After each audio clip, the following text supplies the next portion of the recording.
Hello, welcome to the VJ Biology channels. Thank you mentor for giving me the again wonderful feedback of my second demo. मेरा second demo का topic था gaseous exchange and oxygen dissociation curve और ये third demo जो है इसका topics है structure of muscle fibre and mechanism of muscle contraction. जो सेकेंड डेमो था उसका जो फीडबैक था वो 85 है आउट ऑफ 100 में 85। ये रहा लिस्ट। तो इसमें अच्छे अच्छे गुड्स पॉइंट्स हैं जो कि हम लोग को मोटिवेट करता है। तो thank you mentor, very very thank you. तो स्टार्ट करते हैं अपना third demo topic, third demo video lecture जो कि है हमारा structure of muscle fibre and mechanism of muscle contraction. तो स्टार्ट करते हैं। तो हम यहां पर मसल फाइबर की स्ट्रक्चर देखेंगे और इसके अंदर मसल कॉन्ट्रैक्शन की मैकेनिज्म देखेंगे। तो उसके पहले हम लोग स्टार्ट करते हैं, थोड़ा सा मसल हायरार्की पढ़ लेते हैं, है ना। जैसे ये रहा मसल्स, ये रहा हमारी मसल्स। यहां पर पाया जाता है humerus, radius ulna, carpal, metacarpal, finger में फैलेंजेस, है ना। तो उसी तरीके से यहाँ पे ह्यूमरस के पास एक मसल है बाइसेप मसल, उसी को हमने कट किया है और उसी में मसल हायरार्की हम लोग देख रहे हैं कि इसके अंदर क्या क्या पाया जाएगा। ये रही मसल्स, ये रहा हमारा बोन्स, ह्यूमरस बोन। बोन से मसल्स किसके थ्रू जुड़ा हुआ है? टेंडन के थ्रू। हम लोग जानते हैं कि bone to bone attachment ligament के थ्रू होता है और bone to muscle attachment tendon के थ्रू होता है, ठीक है। तो ये रहा टेंडन। मसल्स को बोन से जोड़ने वाला क्या है? टेंडन। और एक्चुअली टेंडन बना किसका होता है? Tendon are made up of white regular dense connective tissue का, है ना। टेंडन क्या है? Tendon white regular dense connective tissue है ना। टेंडन एक कनेक्टिव टिश्यू है, जैसे ब्लड क्या है? फ्लूइड कनेक्टिव टिश्यू, है ना। उसी तरीके से टेंडन क्या है?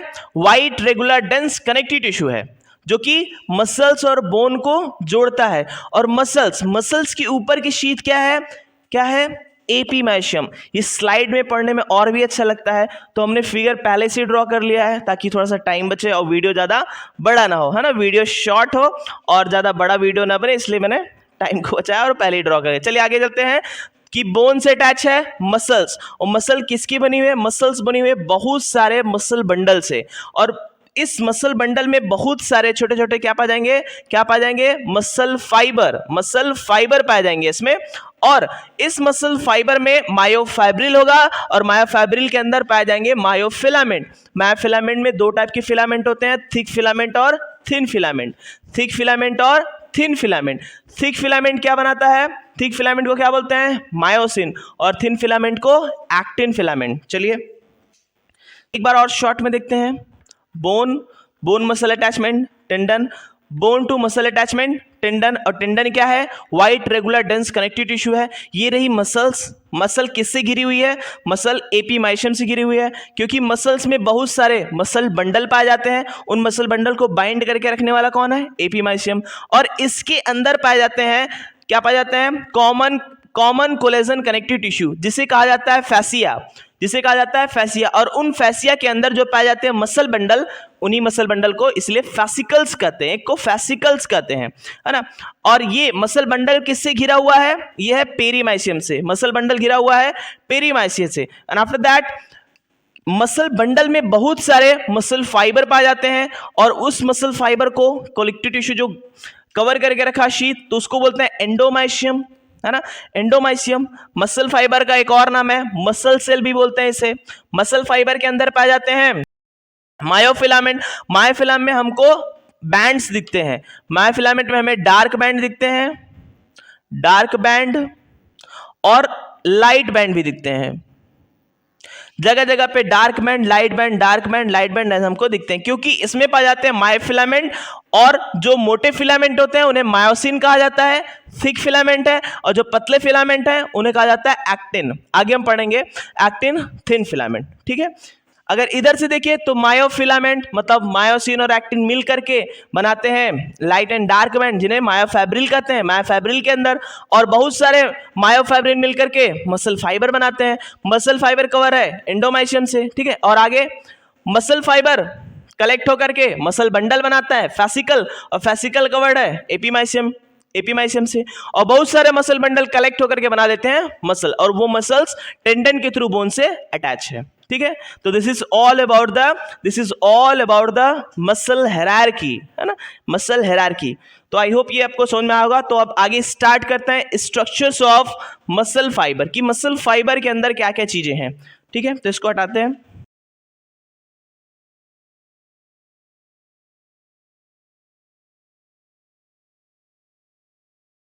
स्ट्रक्चर ऑफ मसल फाइबर, ठीक है, इसको देखते हैं। तो एक मसल फाइबर की स्ट्रक्चर बना करके हम देखते हैं। चलिए तो अब स्टार्ट करते हैं अपना नेक्स्ट टॉपिक। ये है structure of muscle fibre. Muscle fibre की स्ट्रक्चर कैसी होती है, उसमें क्या क्या ऑर्गेनेल्स पाए जाते हैं, उसे हम देखेंगे।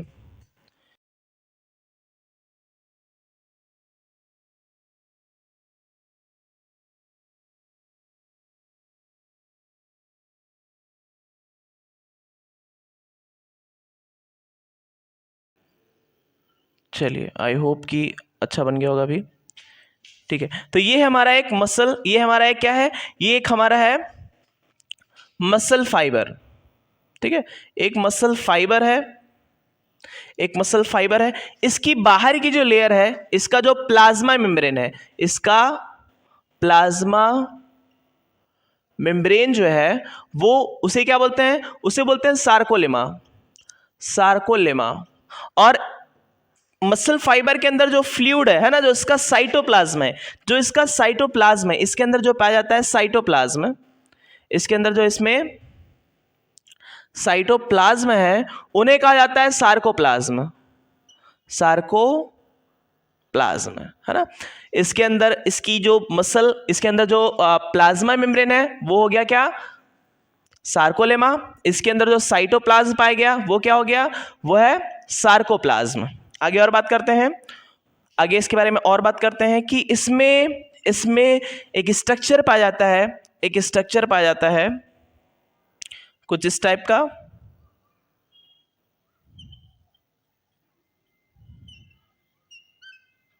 कुछ इस टाइप का स्ट्रक्चर पाया जाता है, जिन्हें इस मसल्स का एंडोप्लाज्मिक रेटिकुलम कहा जाता है ना। ये क्या है, मसल फाइबर का एंडोप्लाज्मिक रेटिकुलम। इस मसल फाइबर का क्या है, मसल फाइबर का है एंडोप्लाज्मिक रेटिकुलम, रेटिकुलम, है ना, जिसे कहते हैं सार्कोप्लाज्मिक रेटिकुलम। इसे कहते हैं सार्कोप्लाज्मिक रेटिकुलम, सार्कोप्लाज्मिक रेटिकुलम। ये रहा हमारा, ये रहा इस मसल फाइबर का, इस मसल फाइबर का है sarcoplasmic reticulum, sarcoplasmic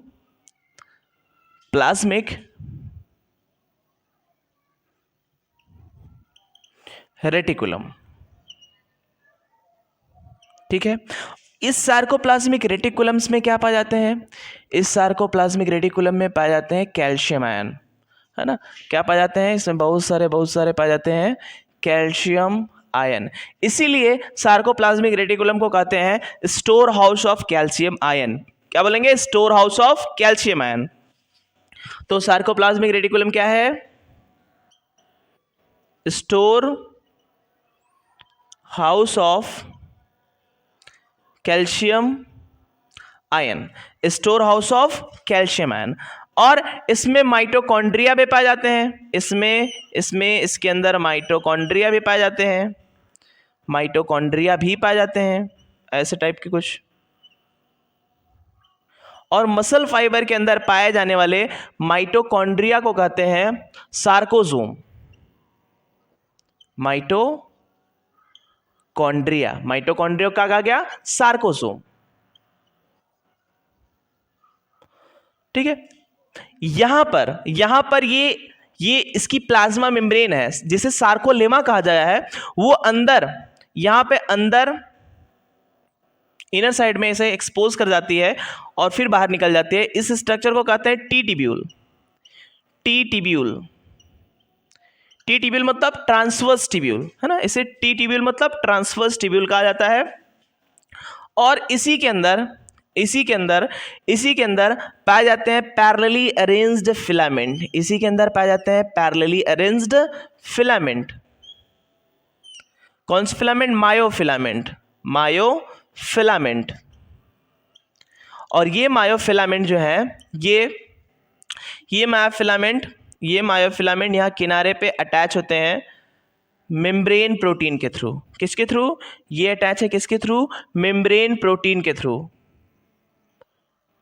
membrane protein के थ्रू। और इन्हें जो मेम्ब्रेन प्रोटीन से, मायोफिलामेंट को मेम्ब्रेन प्रोटीन से जो जोड़ता है वो सब क्या है? वो क्या है? उन्हें कहा जाता है डिस्ट्रोफिन प्रोटीन। Dystrophin protein.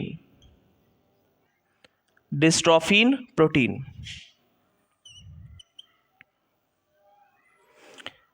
इन्हें कहा जाता है डिस्ट्रोफिन प्रोटीन। तो ये स्ट्रक्चर है किसकी? ये स्ट्रक्चर है एक मायोफैब्रिल की। This is the structure of myofibril. इसमें एक बार फिर से हम रिवीजन कर लेते हैं। एक चीज और बचा हुआ है कि इसमें जो न्यूक्लियस होते हैं वो इसके प्लाज्मा लेमा में, उसके जो न्यूक्लियस होते हैं प्लाज्मा लेमा की तरफ होते हैं पेरिफेरल। तो अगर देखा जाए तो कई सारे हैं, तो इन्हें क्या कहा जाएगा? ये यूनिन्यूक्लिएटेड कि मल्टी न्यूक्लिएटेड? तो मसल फाइबर मल्टी न्यूक्लिएटेड है। Multi nucleated and all the nucleus in muscle fiber are situated at peripheral cells, so that's why these nucleus are called syncytium conditions.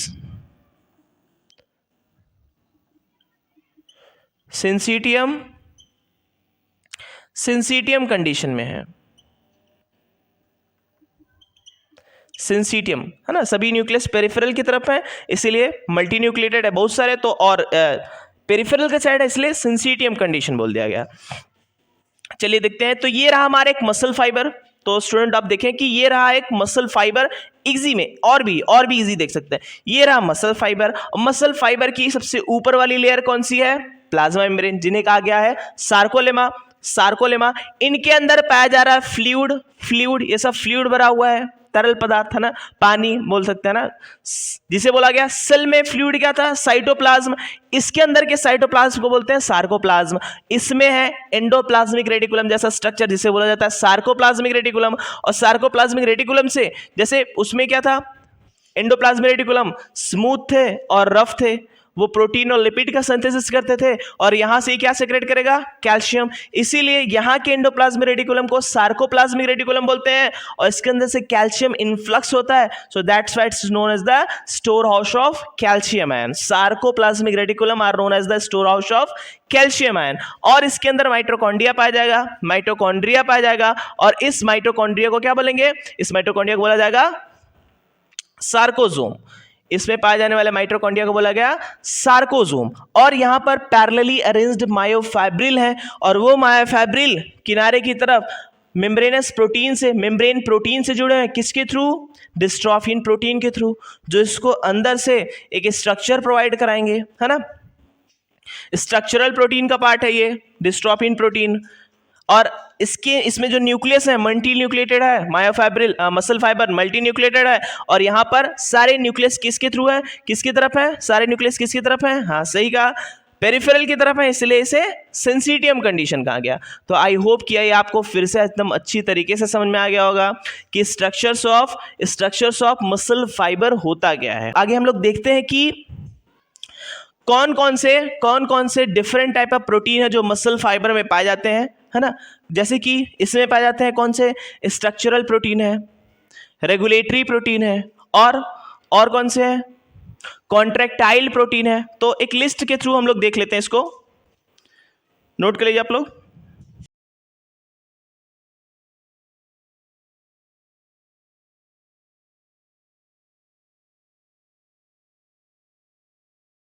Actually institute में exams वगैरह थे जिसकी वजह से तो ये वीडियो बनाने में थोड़ा सा डिले हो गया, बट आई होप अगले वीडियो जो है वो टाइमली अपलोड किए जाएंगे। तो आगे बात करते हैं डिफरेंट टाइप ऑफ प्रोटीन के बारे में बात करते हैं। तो कौन कौन से प्रोटीन है जो डिफरेंट टाइप में हैं, बात कर लेते हैं उनके बारे में। डिफरेंट टाइप के प्रोटीन कौन कौन से हैं? क्लियर है? वर्ड क्लियर है?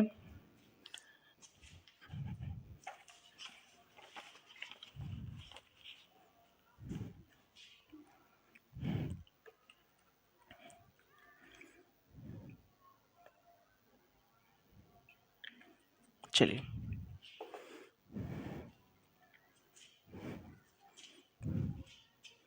ठीक है। डिफरेंट टाइप ऑफ प्रोटीन,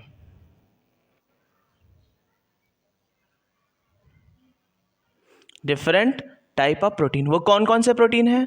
वो कौन कौन से प्रोटीन है? वो है contractile protein, contractile protein.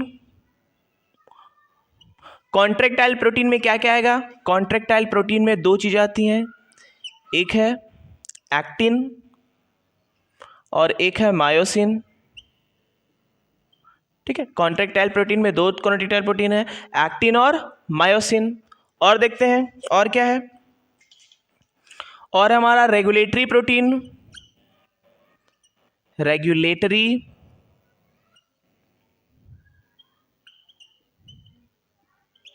Regulatory protein. Regulatory protein में क्या है? रेगुलेटरी प्रोटीन में आते हैं ट्रोपोनिन और ट्रोपोमायोसिन।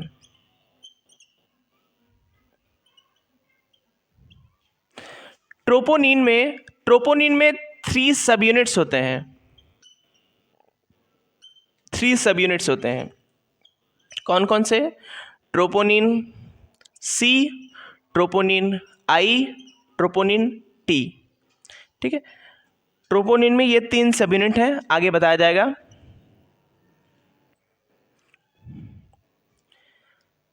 आगे आगे है इसमें contractile protein, actin myosin, regulatory protein, troponin, tropomyosin और है स्ट्रक्चरल प्रोटीन। क्या है? Structural protein.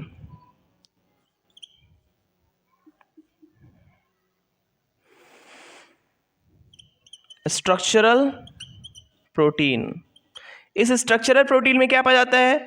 स्ट्रक्चरल प्रोटीन में पाए जाएंगे एक्टिनिन, एक्टिनिन और पाया जाएगा डिस्ट्रोफिन, डिस्ट्रोफिन और क्या पाया जाएगा? और पाया जाएगा मायोमेसिन, मायोमेसिन। ठीक है, ठीक है। तो ये डिफरेंट डिफरेंट टाइप के प्रोटीन है जो कि हमारे मसल्स फाइबर में पाए जाते हैं, है ना। तो डिफरेंट टाइप ऑफ प्रोटीन है, कौन से? कॉन्ट्रैक्टाइल प्रोटीन, ये रही कॉन्ट्रैक्टाइल प्रोटीन, रेगुलेटरी प्रोटीन और structural protein. Contractile protein, regulatory protein और स्ट्रक्चरल प्रोटीन। कॉन्ट्रैक्टाइल प्रोटीन में दो हैं, एक्टिन और मायोसिन। रेगुलेटरी प्रोटीन में दो हैं, ट्रोपोनिन और ट्रोपोमायोसिन। और ट्रोपोनिन के 3 सब यूनिट है, troponin C, troponin I, troponin T. और स्ट्रक्चरल प्रोटीन 3 टाइप के हैं, कौन से? एक्टिनिन और डिस्ट्रोफिन और मायोमेसिन। एक्टिनिन क्या करता है कि जेड लाइन में दोनों साइड से अटैच कराने काम करता है। डिस्ट्रोफिन का तो अभी हमने देखा ही कि कैसे फिलामेंट को मेम्ब्रेनस प्रोटीन से बाइंड करा रहा था। और मायोमेसिन का क्या काम है? मायोमेसिन का क्या काम है? मायोमेसिन मायोसिन को एम लाइन से अटैच कराती है। ठीक है, चलिए, तो ये रहा हमारा डिफरेंट टाइप ऑफ प्रोटीन। चलिए इसको भी हटाते हैं।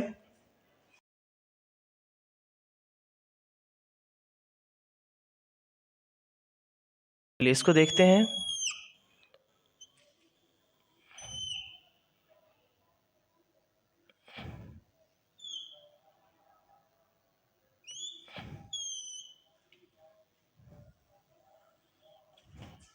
ठीक है, तो ये रही एक हमारी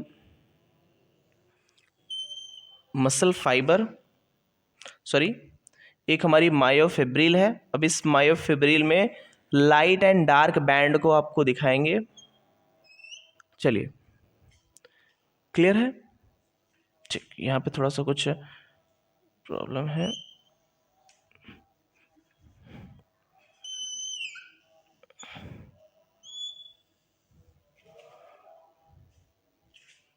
चलिए, क्लियर है।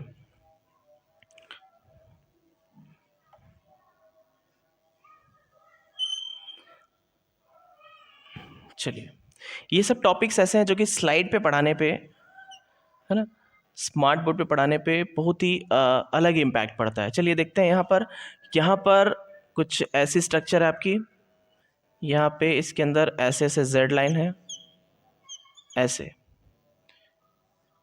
ऐसी सी लाइंस हैं,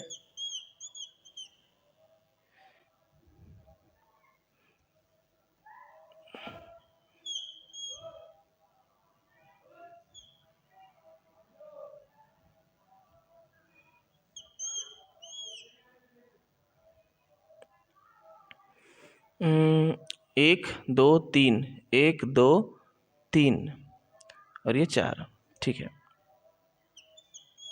चलिए फिगर अच्छा रहता है तो उससे क्या होता है, समझने में बहुत ही आसानी होती है ना। जितना अच्छा, जितना बेटर फिगर बनेगा बायोलॉजी में, उतनी ही ज़्यादा, उतनी ही कॉन्सेप्चुअल अंडरस्टैंडिंग होती है। चलिए आगे बात करते हैं। तो ये रही जेड लाइन, ये रही जेड लाइन, जिसे ज्विशियंस लाइन कहते हैं, है ना। स्विशियंस लाइन, प्रोनाउंसिएशन स्विशियंस लाइन कह सकते हैं, है ज्विशियंस लाइन है जेड लाइन। और इस जेड लाइन में दोनों तरफ से एंटी पैरेलली अरेंज्ड होते हैं हमारे एक्टिन। और हमने देखा था 3 टाइप के प्रोटीन थे, एक था कॉन्ट्रेक्टाइल प्रोटीन, रेगुलेटरी प्रोटीन और स्ट्रक्चरल प्रोटीन। स्ट्रक्चरल प्रोटीन में एक्टिनिन था और वही एक्टिनिन है जो कि एक्टिन फिलामेंट को इस जेड लाइन से अटैच करा रहा है, ठीक है। तो ये हमारा क्या हो गया, ये पतली वाली क्या हो गई, इसे बोलते हैं एक्टिन, एक्टिन। और ये एक्टिन कैसे फिलामेंट है, थिन फिलामेंट, थिन फिलामेंट। कैसी फिलामेंट, थिन फिलामेंट। एक्टिन हमारी थिन फिलामेंट है, ठीक है। यहां भी एक्टिन है, यहां भी एक्टिन है, यहां भी एक्टिन है। ये थोड़ा सा क्लियर बनता है ना तो एक सिमेट्री अच्छी बनती है। चलिए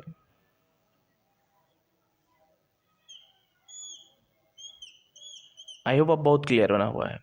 चलिए ये रही एक्टिन जो इस जेड लाइन के दोनों तरफ से निकली हुई है, ये रही एक्टिन जो इस जेड लाइन के दोनों तरफ से निकली हुई है, ठीक है। और इसके बीच में, इसी के बीच में पाया जाता है मायोसिन, इसी के बीच में पाया जाता है मायोसिन। अगर ये क्लियर होगा, अगर ये क्लियर होगा तो आपको मसल कॉन्ट्रैक्शन और भी बेहतर तरीके से समझ में आएगी, ठीक है। चलिए तो ये रहा हमारा मायोसिन, ये रही हमारी मायोसिन, मायोसिन। मायोसिन कैसे फिलामेंट है, मायोसिन एक डार्क फिलामेंट है ना। सॉरी, मायोसिन डार्क फिलामेंट है और थिक फिलामेंट है। चलिए ये बना दिया हमने मायोसिन।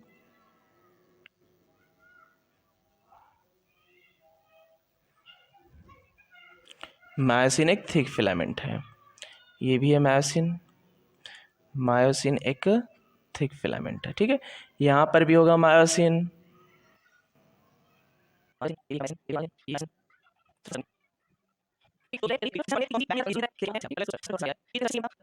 एकदम बेसिक से समझना ये सबसे मायने रखता है और एक एक स्टूडेंट को समझना है ये सबसे ज्यादा मायने रखता है। कि आपसे अगर गधा से गधा भी लड़का अगर समझ रहा है ना तो इसका मतलब है कि आपकी टीचिंग अच्छी है। और हाँ, जो अच्छा लड़का है वो तो समझ ही लेगा, जो अच्छा स्टूडेंट है वो तो समझ ही लेगा। जो एक वीक स्टूडेंट है अगर वो समझ करके आपको अच्छा फीडबैक दे रहा है तो इसका मतलब कि आपकी टीचिंग बेटर है। चलिए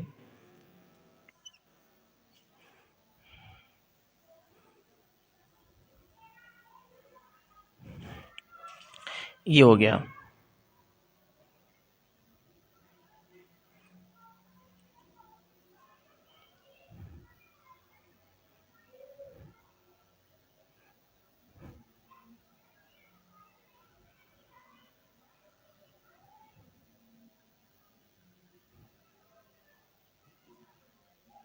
ये रही स्ट्रक्चर अपनी, ये रही स्ट्रक्चर। चलिए तो ये रहा एक्टिन जिसे थिन फिलामेंट कहते हैं, और ये क्या है, ये है मायोसिन, ये है मायोसिन और इसे थिक फिलामेंट कहा जाता है, थिक फिलामेंट, ठीक है। ये जो मायोसिन है ये बीच में ऐसे एक लाइन से अटैच है, जैसे एम लाइन कहा जाता है। क्या बोलेंगे, एम लाइन, एम लाइन मतलब मिडल लाइन, एम लाइन मतलब middle line. M line clear है, चीज़ें क्लियर है कि चीज़ क्लियर दिखनी चाहिए। एम लाइन, नहीं तो फीडबैक भी अच्छे से नहीं मिलेगा सॉरी। तो एम लाइन,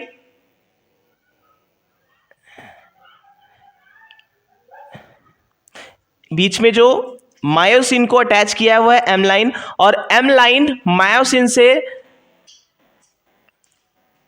मायोमेसिन के थ्रू अटैच होती है, जैसे बताता था स्ट्रक्चरल प्रोटीन मायोमेसिन, और जो जेड लाइन है वो एक्टिनिन के थ्रू जुड़ी होती है। चलिए आगे बात करते हैं, आगे बात करते हैं। ये दो जेड लाइन के बीच की जो स्पेस होती है, दो जेड लाइन के बीच की जो स्पेस होती है, ये जेड लाइन और ये हमारी रही ये जेड लाइन, ये दो जेड लाइन के जो बीच की स्पेस होती है उसे कहते हैं सार्कोमियर। तो एक मायोफाइब्रिल में कई सारा सार्कोमियर है, जितने जेड लाइन होंगे Z line sarcomere sarcomere sarcomere sarcomere, जितने जेड लाइन होंगे तो दो जेड लाइन के बीच की जो स्पेस है वो क्या कहलाती है, सार्कोमियर कहलाती है ना। और सार्कोमियर क्या है, sarcomere is the structural and functional, sarcomere is the structural and functional unit of contractile muscles, structure and functional unit of contractile muscle. एक सार्कोमियर की जो लेंथ होती है, वन सार्कोमियर की जो लेंथ होती है वो होती है 2.5 माइक्रोमीटर, 2.5 माइक्रोमीटर। अभी दिखाते हैं, अभी बताते हैं, चलिए बात ही कर रहे हैं, डिस्कस कर ही रहे तो कर ही लेते हैं। तो ये देखिए यहाँ पे बात करते हैं इस एरिया में, तो जो एक्टिन की लेंथ ऑफ एक्टिन है, एक एक्टिन की जो लेंथ है, एक एक्टिन की लेंथ है वो है 1 माइक्रोमीटर, और एक जो मायोसिन की लेंथ है, ये रही मायोसिन, जो एक मायोसिन की लेंथ है, एक मायोसिन की लेंथ है 1.5 माइक्रोमीटर, ठीक है 1.5 माइक्रोमीटर। चलिए देखते हैं 1.5 माइक्रोमीटर। तो एक सार्कोमियर में, एक सार्कोमियर में कितना, एक सार्कोमियर में यहां से लेकर के यहां तक तो क्या हो गया, यहां से लेकर क्या हो गया, यहां से लेकर के यहां तक क्या हो गया, एक्टिन, ठीक है सॉरी, यहां से लेकर के क्या हो गया, मायोसिन। और मायोसिन की लेंथ कितनी होती है, मायोसिन की लेंथ कितनी होती है, मायोसिन की लेंथ होती है कितनी 1.5, और एक्टिन की 1 माइक्रोमीटर। तो थोड़ा सा एक और चीजें बात कर लें, फिर इसमें एक फार्मूला लगेगा, ठीक है देख लीजिए। ये रहा मायोसिन, यहां से लेकर के यहां तक, यहां से लेकर के यहां तक जो मायोसिन की लेंथ है, मायोसिन की जो लेंथ है उसी को बोला जाता है, उसी को बोलते हैं क्या, ए बैंड, ए बैंड, ठीक है ए बैंड, ए बैंड यहां लिख दे, A band, A band. A stand for, A stand for क्या होता है, एनाइसोट्रोपिक बैंड, एनाइसोट्रोपिक बैंड। आगे बात करते हैं, आगे बात करते हैं,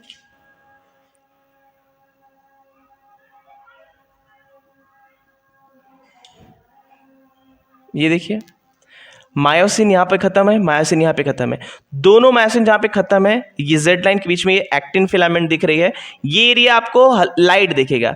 तो यहां से यहां तक की एरिया क्या कहलाती है, आई बैंड,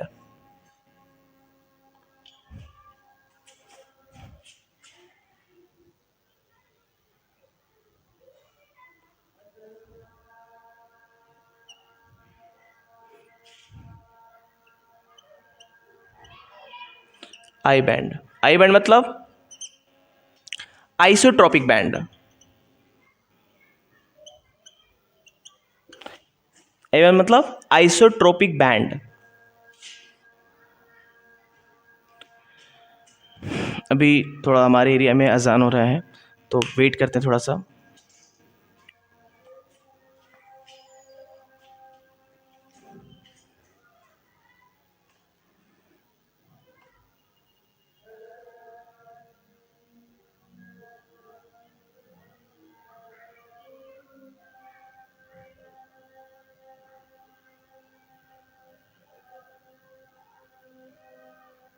तो चलिए स्टार्ट करते हैं, स्टार्ट करते हैं। तो ये रहा,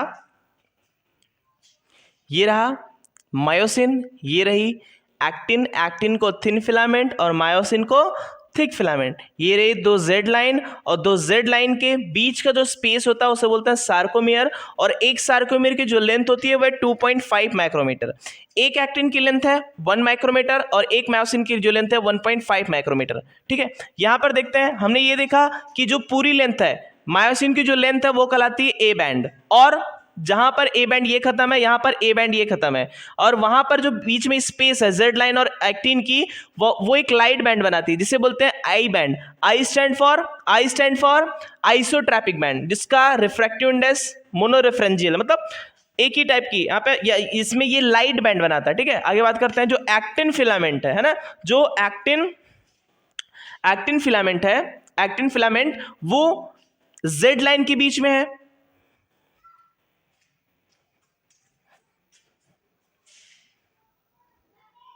चलिए देख लेते हैं, यहां पर एक्टिन फिलामेंट ने क्या बनाया, जेड लाइन ये है, एक्टिन फिलामेंट, ये पूरी स्पेस, ये स्पेस जहां पर ए बैंड खत्म है, ए बैंड को छोड़ करके एक्टिन और जेड लाइन की जो स्पेस है इसको बोलते हैं ए बैंड। ये ए बैंड बनाती है, ए बैंड का मतलब आइसोट्रैपिक बैंड, इसका रिफ्रैक्टिव इंडेक्स मोनोरेफरेंजियल होता है ना। आगे आई बैंड पतली सी फिलामेंट की है, इसलिए क्या बनाती है, लाइट बैंड बनाती है। आइसोट्रॉपिक बैंड को बोलेंगे लाइट बैंड, और ए बैंड ये थिक फिलामेंट, ये क्या बना रही है, डार्क बैंड बना रही है। चलिए आगे बात करते हैं इसमें, आगे बात क्या करते हैं, आगे बात ये है कि अब देखिए यहां पर ये रही, इसको थोड़ा सा और नीचे बना दें, ये रही ए बैंड, है ना, ए बैंड। अब यहां पर मायोसिन, देखिए अब ध्यान से देखिए, तो यहां पर जो है ये एक्टिन है, एक्टिन यहां पर खत्म है, यहां पर एक्टिन खत्म है, ठीक है। तो एक्टिन जहां पर खत्म है, मायोसिन का वो स्पेस, मायोसिन पे वो स्पेस या फिर ए बैंड पे वो स्पेस जो कि एक्टिन फिलामेंट से ओवरलैप नहीं है। मायोसिन पर वह फिलामेंट, देख लीजिए, मायोसिन पर वह फिलामेंट, मायोसिन का वह स्पेस जो कि एक्टिन फिलामेंट से ओवरलैप नहीं है, मतलब यहां से लेकर के यहां तक का एरिया, यहां से लेकर के यहां तक एरिया, यहां से लेकर के यहां तक का एरिया तो ए बैंड है, और यहां से लेकर के यहां तक का एरिया जो कि एक्टिन फिलामेंट से ओवरलैप नहीं है, इस स्पेस को बोला जाएगा एच जोन, हैंसेंस जोन। यहां से लेकर के ये एरिया क्या बोला जाएगा, एच जोन, एच जोन मतलब हैंसेंस जोन। ठीक है, ये हो गया, एच जोन हो गया। चलिए तो देख लेते हैं इसमें क्या क्या बैंड है और कितने कितने जोन है। तो और क्या पाया गया इसमें, जेड लाइन पाया गया, जेड लाइन मतलब ज्यूसेंस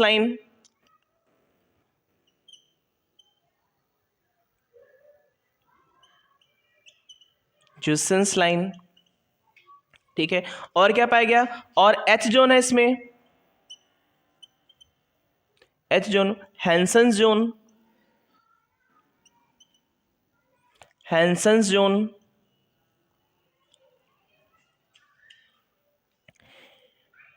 ए band, I band, Z line, A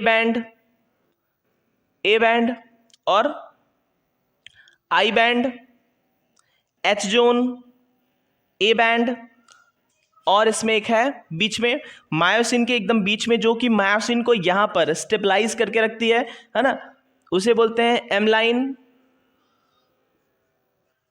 M line stand for middle line, ठीक है। अब देखिए यहां पर कि जो ए बैंड की जो लेंथ है वो कितनी है, मायोसिन की लेंथ जितनी है 1.5 माइक्रोमीटर, जितनी ए बैंड की लेंथ है उतनी मायोसिन की लेंथ है। ये ए बैंड की लेंथ है, मायोसिन की लेंथ है, और एक्टिन की लेंथ ये कितनी है 1 माइक्रोमीटर। लेकिन आई बैंड में कितना है, एक सार्कोमेर की अगर बात की जाए, ये जेड लाइन, जो दो जेड लाइन के बीच का जो डिस्टेंस है, the successive distance between the two Z line are known as the one sarcomere, है ना। इस सार्कोमेयर में तो हाफ आई बैंड आ रहा है ना, हाफ आई बैंड, तो कितना मीटर होगा 0.5 माइक्रोमीटर। चलिए देखते हैं कि एक सार्कोमियर की अगर लेंथ देखा जाए तो क्या होगा, one sarcomere is equal to half of, यहां लिख देते हैं, यहां पे क्या होगा कि मतलब half of I by 2 plus पूरा complete A band plus half I by 2,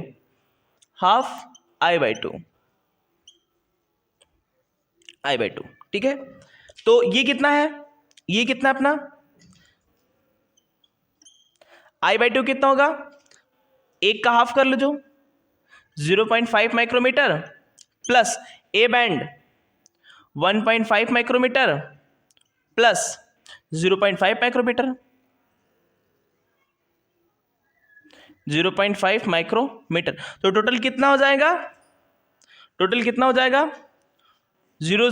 half 1 और 1 2.5 माइक्रोमीटर। तो एक सार्कोमियर की जो लेंथ हो गई वो कितनी हो गई, 2.5 माइक्रोमीटर।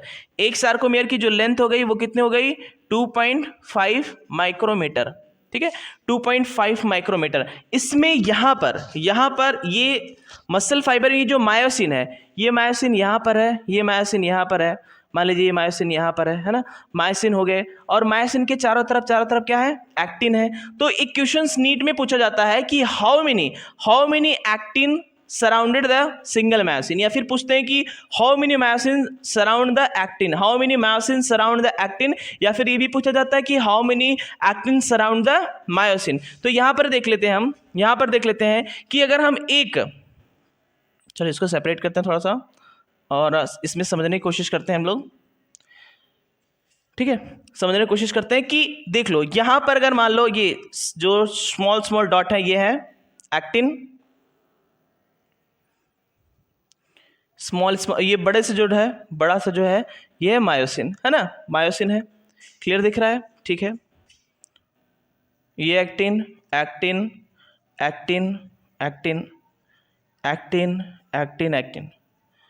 ये सब क्या है, बड़े बड़े मायोसिन है, इसमें इसमें क्या है, इसमें जो है ये सब मायोसिन है।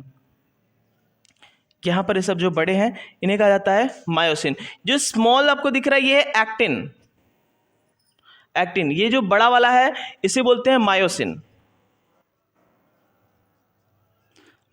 तो how many actin surrounded the single myosin. तो इसको जब हम मैच इससे मिलाते हैं ना, तो यहाँ पर देखिए आप, यहाँ पर there are the six actin surrounded a single myosin and there are the 6 actin surrounded a each myosin. 6 actin surrounded the single myosin. तो यहां पर हम एक लिख देते हैं कि यहां पर लिखते हैं कि 1 myosin surrounded by 6 actin, 1 myosin surrounded by 6 actin. और एक जो एक्टिन है वो कितने मायोसिन से सराउंडेड है, वो 3 मायोसिन से। ये देखिए ये यहाँ पर a single actin are surrounded by 3 myosin. Single actin surrounded by single myosin surrounded by 3 myosin, ठीक है। यहां पर भी क्लियर कर दे कि एक जो एक्टिन है वो कितने से, वो एक जो एक्टिन है वो 3 मायोसिन से सराउंड है, एक एक्टिन 3 मायोसिन से सराउंड है, और एक मायोसिन जो है वो 6 एक्टिन फिलामेंट से सराउंडेड है, ठीक है। तो ये स्ट्रक्चर आपको याद होना चाहिए क्योंकि इससे बहुत सारे क्वेश्चंस पूछे जाते हैं। देख लीजिए आप एक बार।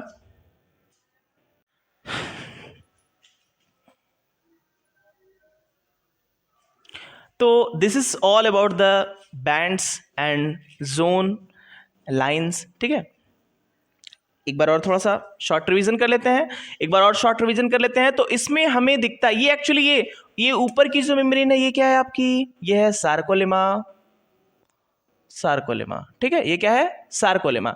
अब इसके अंदर क्या पाया जाता है? Z line. ये जो आपकी टेढ़ी मेढ़ी लाइन दिख रही है, टेढ़ी मेढ़ी लाइन क्या है? Z line. Z stand for जुइसेंस लाइन, है ना।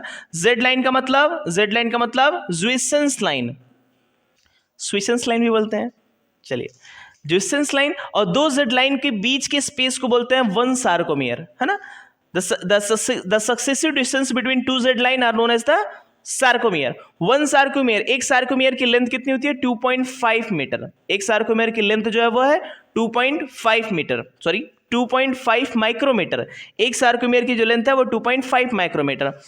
एक सार्कोमियर में ये जो जेड लाइन है, जेड लाइन के दोनों साइड पे क्या जुड़ी हुई है? एक्टिन फिलामेंट, जिसे थिन फिलामेंट कहते हैं। और इसके बीच में है मायोसिन, इसके बीच में है मायोसिन, इसके बीच में क्या है? मायोसिन। और इस मायोसिन को थिक फिलामेंट कहते हैं। मायोसिन एक लाइन से जुड़ी होती है जिसे एम लाइन कहते हैं। M stand for middle line, M मतलब मिडल लाइन। और मायोसिन एम लाइन से मायोमेसिन के थ्रू, एक स्ट्रक्चरल प्रोटीन है, स्ट्रक्चरल प्रोटीन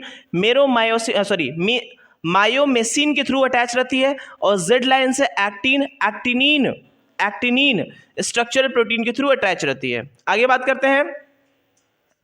ये हो गया मायोसिन, ये हो गई एक्टिन। ठीक है, एक बात और बता दें कि जो एक्टिन है ये वाला पार्ट, ये एक्टिन की ये पार्ट, हालांकि नीट में कहीं नहीं है, कहीं एनसीईआरटी में भी नहीं है, लेकिन छोटा सा एक स्मॉल बता दें कि ये जो एक्टिन है जो मायोसिन को ओवरलैप कर रही है, ओवरलैप फिलामेंट, ओ बैंड, ओ मतलब ओवरलैपिंग। चलो उस पर डिस्कस नहीं करते, बस ऐसे जनरली बता दिया गया। ये रही मायोसिन, और मायोसिन की पूरी लेंथ को, जितनी मायोसिन की लेंथ है वो बनाती है ए बैंड। ए मतलब एनाइसोट्रैपिक बैंड, और यही डार्क बैंड भी है। और जहां पर मायोसिन खत्म है वो पूरा एरिया लाइट बैंड बनाती है, उसे आई बैंड कहा जाता है। आई स्टैंड फॉर आइसोट्रैपिक बैंड, है ना। Isotropic band light band, A band anisotropic band dark band. ठीक है, और वो स्पेस जहां पर एक्टिन खत्म है और मायोसिन पर एक्टिन की कोई भी ओवरलैपिंग नहीं है, ये वाला एरिया, इस स्पेस को बोलते हैं एच जोन। इसको क्या बोला गया? H zone. एच जोन मतलब हैंसन जोन, एच जोन मतलब हैंसन जोन। ठीक है, तो इसमें क्या हमको देखने को मिला? ए बैंड, और क्या? आई बैंड, ये वाला आई बैंड। और क्या देखने मिला? जेड लाइन, दो जेड लाइन के बीच का स्पेस सार्कोमियर, बीच में एम लाइन। आगे देखते हैं कि एक एक्टिन की लेंथ है 1 माइक्रोमीटर, एक मायोसिन की लेंथ है 1.5 माइक्रोमीटर। तो एक सार्कोमियर की लेंथ कितनी है? तो एक जेड लाइन में, एक सार्कोमियर में हाफ आई बैंड, दोनों साइड से हाफ आई बैंड और एक कंप्लीट ए बैंड। तो इसका लेंथ कितना हो जाएगा? 1 में से हाफ कर दो, 0.5 माइक्रोमीटर, बीच में 1.5 माइक्रोमीटर, टोटल ऐड कर दोगे तो आ जाएगा 2.5 micrometer. The length of one sarcomere is 2.5 micrometer. ठीक है, और यहां से जो क्वेश्चन बनता है यहां से कि एक मायोसिन को कितने एक्टिन सराउंड किया है? तो अ single myosin is surrounded by the 6 actin, one myosin surrounded by the 6 actin. और एक एक्टिन किससे बाइंड है? एक एक्टिन किससे सराउंडेड है? 3 मायोसिन से। कितने? 3 मायोसिन से।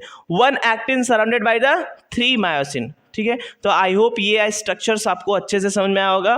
तो आप इसका एक स्क्रीनशॉट ले लीजिए। ठीक है, और इसके बाद आगे चलते हैं कि मसल कॉन्ट्रैक्शंस क्या होती है, मैकेनिज्म ऑफ मसल कॉन्ट्रैक्शन। तो मसल कॉन्ट्रैक्शन को पढ़ने के लिए पहले हम लोग पढ़ेंगे, क्या पढ़ेंगे? पहले हम लोग पढ़ेंगे कि एक मोटर न्यूरॉन आएगा, मसल के साथ अटैच होगा, एनएमजे न्यूरो मस्कुलर जंक्शंस बनाएगा, एक्शन पोटेंशियल कैसी आएगी, कैसे स्टिमुलेशंस फैलेगा, टिट्यूब्यूल्स में कैसे जाएगा, वो सब आगे बात करेंगे। ठीक है, तो this is all about that. तो आप इसका एक स्क्रीनशॉट ले लीजिए।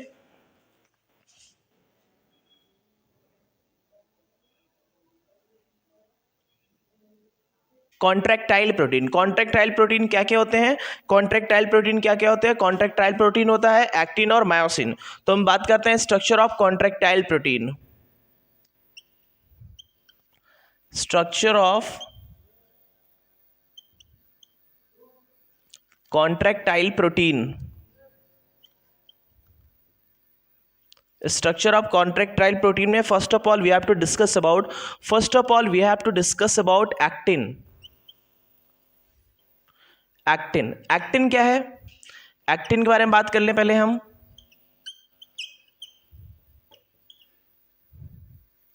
एक्टिन क्या है? तो जो एक्टिन का स्ट्रक्चर होता है ना, एक्टिन का स्ट्रक्चर कैसा होता है, पहले तो जनरल सी बात कर ले कि एक्टिन कैसा फिलामेंट है। एक्टिन एक थिन फिलामेंट है।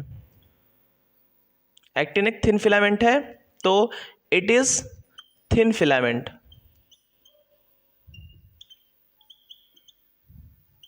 इट इज थिन फिलामेंट और ये खुद कैसा होता है?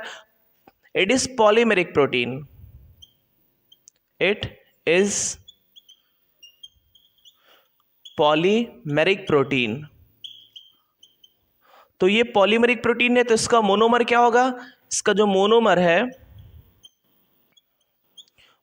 है वो है G actin. G actin are the monomer of actin. G actin, और जी एक्टिन का G stand for globular actin. Globular actin और जी एक्टिन मिलकर के बनाते हैं F actin.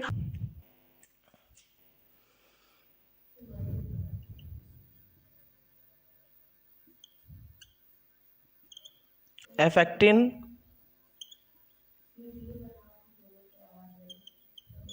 Helically wounded to each other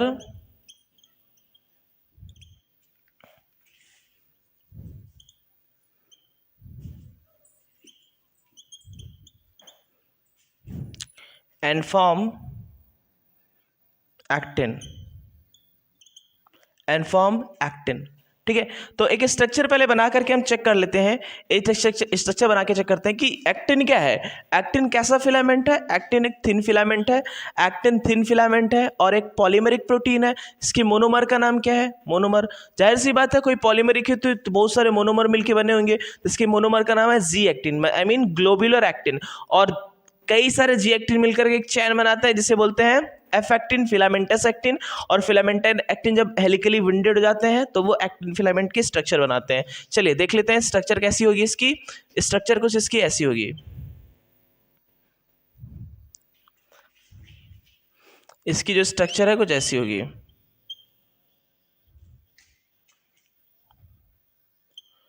ऐसी।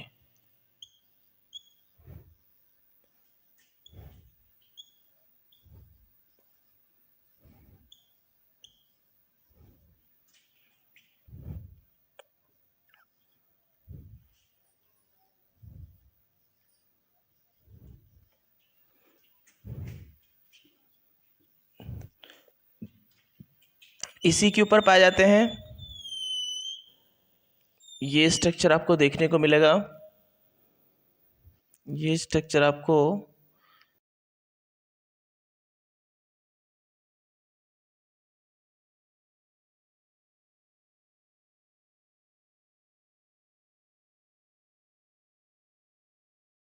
तो बात कर लेते हैं। ये एक जो दिख रहा है आपको, ये जो एक है, एक आपको ग्लोब्यूलर प्रोटीन दिख रहा है ना, इसे बोलते हैं जी एक्टिन।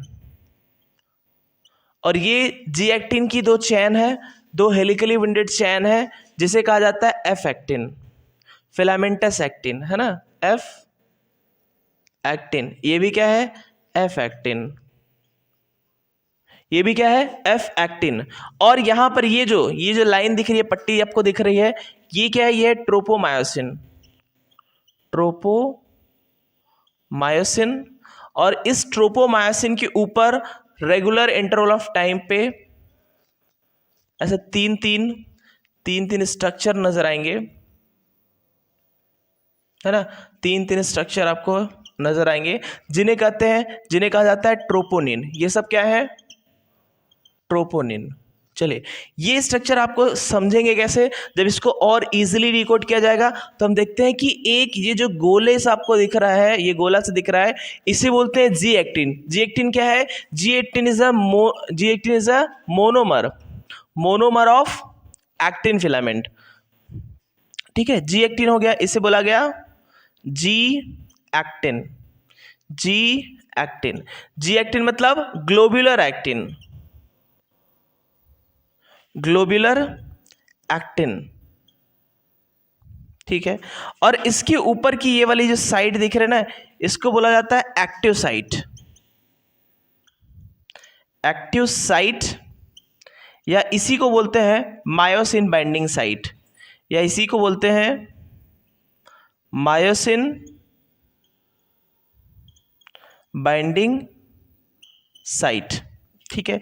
अब कई सारे एक्टिन मिल करके एफ एक्टिन बनाते हैं। देखिए, अब ध्यान से देखिए तब समझ में आएगा।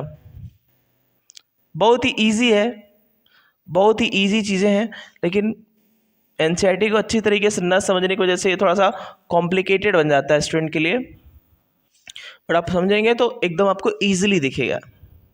ये देखिए, ये जी एक्टिन की चेन है, ठीक है। जी एक्टिन की चेन है जो एक फिलामेंट के रूप में आ गई है ना, एक स्ट्रेट चेन में आ गई है। अब ये जब स्ट्रेट चेन में आ गई है तो ये फिलामेंट की तरह दिख रही है, और ऊपर में क्या होगा, सबके ऊपर में क्या होगा, यही एक्टिव साइट, जिसे बोलते हैं मायोसिन बाइंडिंग साइट, क्योंकि इसी से मायोसिन आकर के बाइंड होगा, तो इसे बोलते हैं मायोसिन बाइंडिंग साइट,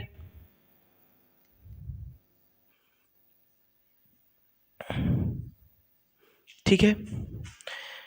तो ये जी एक्टिन था, ये सभी एक जी एक्टिन है। जब जी एक्टिन दोनों एक साथ लाइन में आ जाते हैं, जब जी एक्टिन दोनों सब साथ लाइन में आ जाते हैं, तब इन्हीं को क्या कहा जाता है, इन्हीं को कहते हैं, इसी को कहते हैं एफ एक्टिन। क्या बोलेंगे, एफ एक्टिन। एफ एक्टिन का मतलब क्या है, F stand for filamentous actin, filamentous actin, F actin मतलब फिलामेंटस एक्टिन। चलिए, ये हो गया। और इस फिलामेंट के ऊपर इसकी पूरे लेंथ, जितनी इसकी लेंथ होती है उतने ही लेंथ के बराबर यहाँ पर एक ऐसी पट्टी नजर आएगी, जिसे बोलते हैं क्या, ट्रोपोमायोसिन, जिसे बोला जाता है ट्रोपोमायोसिन। ये रहा इसके लेंथ के बराबर की पट्टी, इसी को कहते हैं ट्रोपोमायोसिन, ट्रोपोमायोसिन, ठीक है, ट्रोपोमायोसिन। इसको यहां से अलग कर दें, ये कंटेंट इधर का है, ठीक है।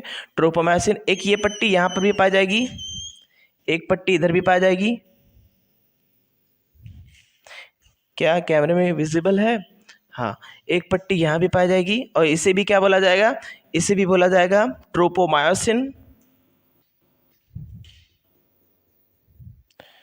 ये रही एक्टिन, फिलामेंटस एक्टिन, उसके ऊपर पट्टी ट्रोपोमायोसिन, और ट्रोपोमायोसिन के ऊपर कुछ रेगुलर इंटरवल ऑफ टाइम पे यहाँ पर तीन के स्ट्रक्चर पाए जाएंगे, जिन्हें क्या कहते हैं ट्रोपोनिन। ट्रोपोनिन कुछ इंटरवल ऑफ टाइम पे इस ट्रोपोमायोसिन के ऊपर चिपके होंगे, जिन्हें क्या कहेंगे, ट्रोपोनिन। अब ध्यान से देखो, ये एक सिंपल सी स्ट्रक्चर है, जब ये स्ट्रक्चर आपस में ऐसे क्वाइल्ड हो जाती है ना, जैसे हेलिक्स बना लेती है, इसी को पकड़ के वैसे जैसे कपड़े को निचोड़ते हैं ना, वैसे हेलिक्स बना दोगे तो आपका ये एग्जैक्टली ये फिगर आ जाएगा, ठीक है। तो ये स्ट्रक्चर जब आपस में रैप्ड ऐसे क्या बोलते हैं, ट्विस्ट कर जाते हैं, अपना हेलिक्स बनाते हैं, तब बनता है क्या, हमारा ये वाला स्ट्रक्चर, जिसे बोलते हैं एक्टिन। तो रियल एक्टिन ये है, ये तो बताया गया है कि कैसे आप समझोगे, ये रही स्ट्रक्चर, ठीक है। तो this is all about the actin filament.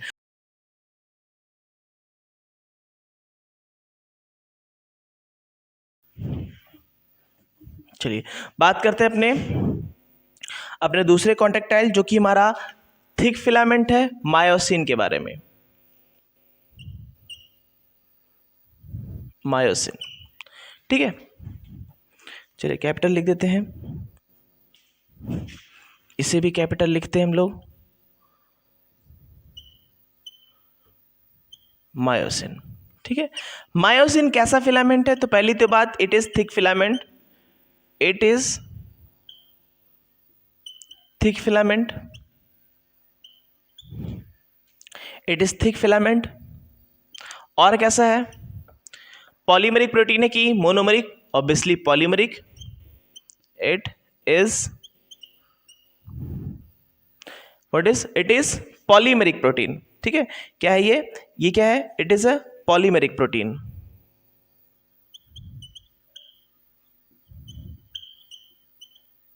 It is polymeric protein. और इसका मोनोमर फिर क्या होगा? इसका मोनोमर क्या होगा मायोसिन का? मेरोमायोसिन। मेरोमायोसिन इसका मोनोमर होगा। ठीक है, इसमें पाए क्या जाते हैं, है ना? इसमें क्या क्या पाए जाते हैं वो बात कर लें। तो मायोसिन में पाया जाता है, मायोसिन में जो मेरोमायोसिन है उसमें दो चीजें पाई जाती हैं। एक पाया जाता है ग्लोबुलर हेड, ग्लोबुलर हेड, और पाया जाता है शॉर्ट आर्म, शॉर्ट आर्म, और पाया जाता है टेल। टेल जो इसका ग्लोबुलर हेड है वो बना होता है HMM से, हैवी मेरोमायोसिन, हैवी मेरोमायोसिन कहलाता है। और जो उसका शॉर्ट आर्म है वो आपस में क्रॉस आर्म बनाता है, क्रॉस आर्म बनाता है। और उसके बाद जो इसका टेल है, जो इसका टेल है वो किससे बना हुआ है? वो है LMM, लाइट मेरोमायोसिन का है। ठीक है, चलिए बनाते हैं इसको भी थोड़ा सा डिस्कस कर लेते हैं। तो ये देखिए, ये रहा हमारा, थोड़ा नीचे बनाते हैं। तो ये रहा हमारा, ये रहा, और भी नीचे बनाते हैं थोड़ा सा ताकि क्लियर रहे।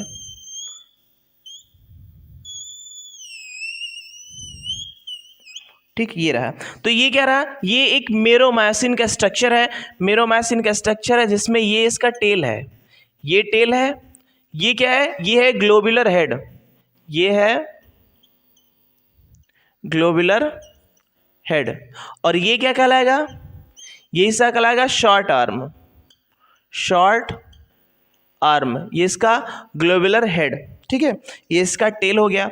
और इसके एक साथ में दो दो मेरोमायोसिन आपस में ऐसे चिपके होते हैं, आपस में ऐसे चिपके होते हैं। ये रहा दूसरा मेरोमायोसिन। ठीक है, ये रहा इसका दूसरा मेरोमायोसिन। चलिए, ये रहा दूसरा मेरोमायोसिन। ठीक है, तो ये टेल किसका बना होता है? टेल वाला पार्ट क्या है? टेल वाला पार्ट है HMM कहते हैं, मतलब हैवी मेरोमायोसिन।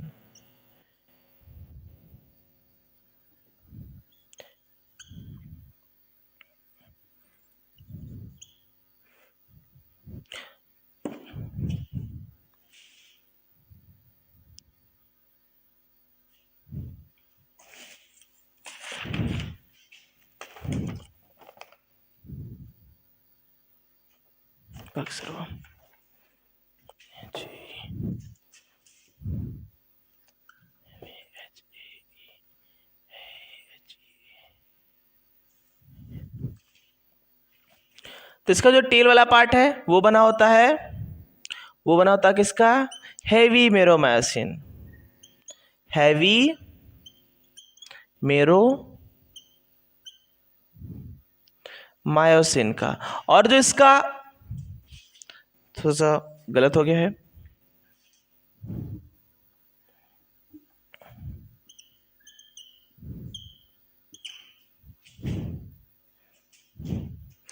तो जो इसका टेल वाला पार्ट है, जो इसका टेल वाला पार्ट है, टेल वाला पार्ट वो बना हुआ है लाइट मेरोमायोसिन का, लाइट मेरोमायोसिन का, ये इसका टेल वाला पार्ट। और जो इसका क्रॉस आर्म है एक डेफिनेट एंगल पे होता है, इसलिए इसे क्या बोलते हैं? इसे बोलते हैं क्रॉस आर्म। एक डेफिनेट एंगल पे, एक फिक्स एंगल पे होता है।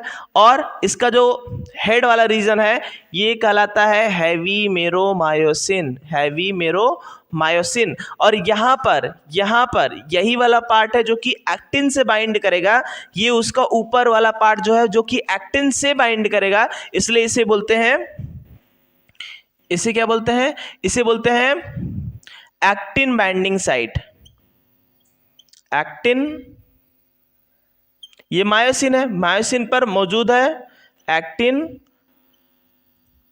बाइंडिंग साइट, और यहां पर है मायोसिन, सॉरी मायोसिन पे ये वाला पोर्शन ये कहलाता है एटीपी बाइंडिंग साइट, एटीपी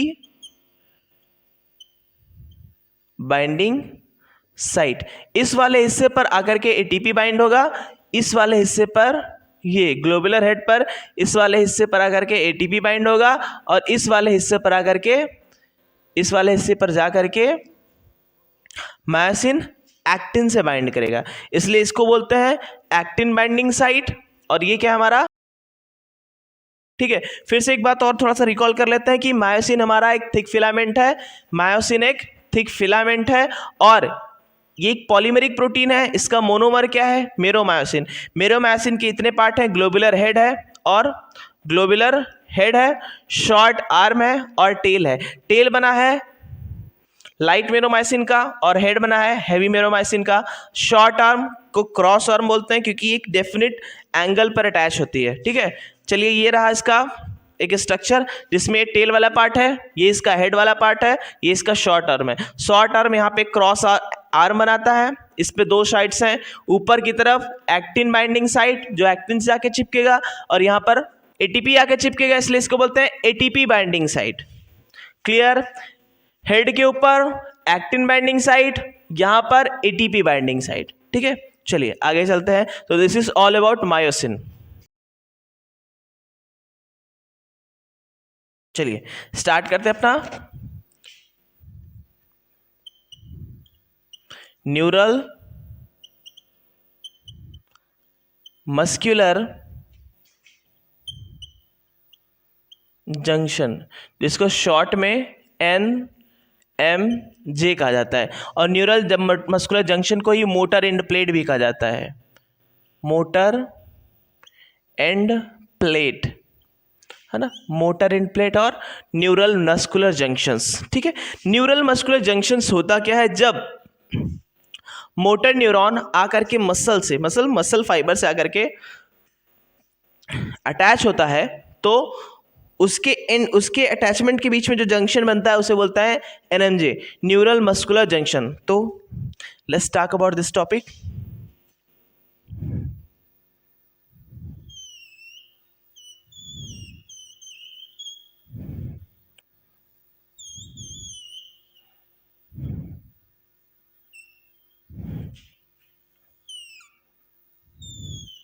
ये रहा हमारा टीटीब्यूल,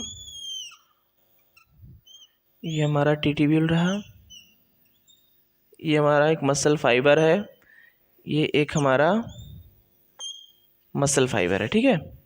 ये हमारा एक मसल फाइबर है, ठीक है। क्लियर दिख रहा है इसमें, ओके। ये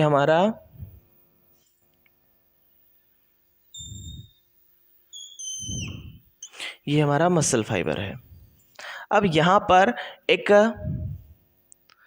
CNS आता है ना, CNS न्यूरॉन आता है, और उसका ये टीलोडेंड्रिया है,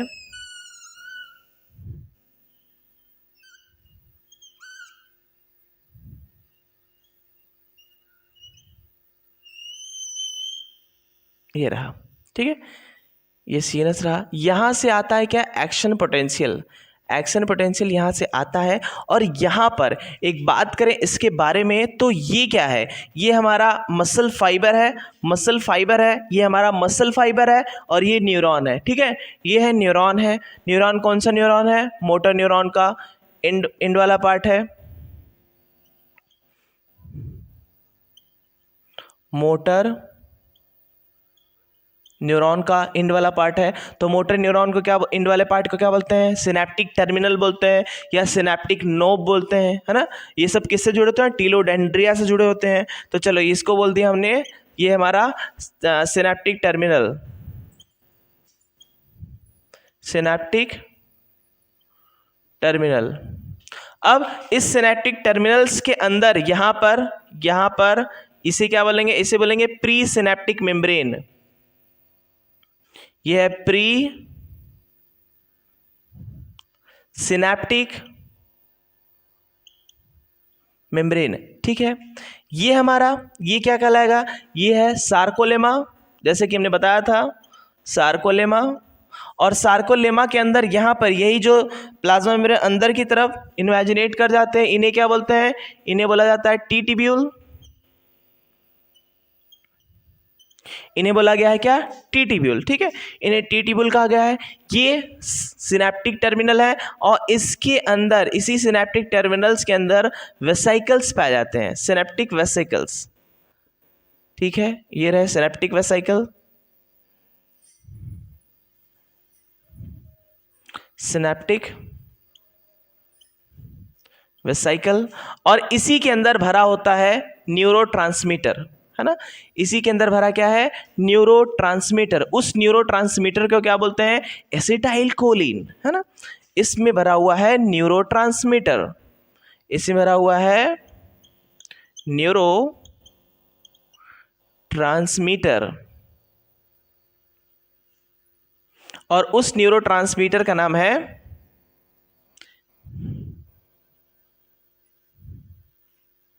एसिटाइल कोलिन। शॉर्ट में इसको ACH भी कहते हैं, शॉर्ट में से क्या बोलते हैं, ACH। इस एसिटाइल कोलिन को शॉर्ट में ACH कहा जाता है। ठीक है, आगे चलिए बात करते हैं इसमें। इसमें होगा क्या, इसमें हमको पता है कि इसमें सार्कोप्लाज्मिक रेटिकुलम पाए जाते हैं। इसमें क्या पाया जाता है, सार्कोप्लाज्मिक रेटिकुलम पाए जाते हैं। ये रहा, ये रहा sarcoplasmic reticulum, SR, sarcoplasmic reticulum. Sarcoplasmic reticulum के अंदर क्या होते हैं, कैल्शियम आयन। इसलिए सार्कोप्लाज्मिक रेटिकुलम को क्या बोलते हैं, calcium house of the, sorry, इसको बोलते हैं house, store house of calcium ion. Okay, store house of calcium ion बोला जाता है। और क्या होते हैं, इसके अंदर माइटोकॉन्ड्रिया होते हैं। इसकी, इस सार्कोलेमा इसकी मेम्ब्रेन हो गई, इसके अंदर जो साइटोप्लाज्म होता है उसे क्या बोलते हैं, उसे बोलते हैं सार्कोप्लाज्म, उसे बोला जाता है सार्कोप्लाज्म। ठीक है, जैसे ही एक्शन पोटेंशियल इसके अंदर आएगा, जैसे ही इसके अंदर एक्शन पोटेंशियल आएगा, एक्शन पोटेंशियल आया यहाँ पर, और यहाँ बाहर से इससे कैल्शियम आयन इसमें इन्फ्लक्स होते हैं। कैल्शियम आयन इन्फ्लक्स होंगे और इस सिनेप्टिक वेसिकल के साथ अटैच होकर के वो उसको यहाँ तक लाएंगे, कहाँ तक, इस एंड तक लाएंगे, या ये इस मेम्ब्रेन तक लाएंगे। ये इस गैप को बोलते हैं न्यूरल मस्कुलर जंक्शन, मतलब NMJ, न्यूरल मस्कुलर जंक्शन। और जैसे ही ये वेसिकल यहाँ पर किनारे पे आते हैं तो इनके अंदर के जो न्यूरोट्रांसमीटर है, इसके अंदर का जो भी न्यूरोट्रांसमीटर है एसिटाइल कोलिन, उसको इस गैप में रिलीज कर दिया जाता है। और इस गैप में, इस मसल्स के पास यहाँ पर लगे होते हैं रिसेप्टर, यहाँ पर लगे होते हैं कुछ रिसेप्टर। उनको कहते हैं, क्या कहा जाता है, उन्हें कहा जाता है ACH रिसेप्टर। क्या है ये, ACH रिसेप्टर। ACH रिसेप्टर मतलब acetyl choline receptor. Acetyl choline receptor are present at the sarcolemma of muscle fibre, at the sarcolemma of muscle fibre. तो ACH को इसने रिसेप्ट किया, और जैसे ही ACH इस मसल फाइबर में आया तो एक्शन पोटेंशियल पूरे मसल्स में फैल जाएगा।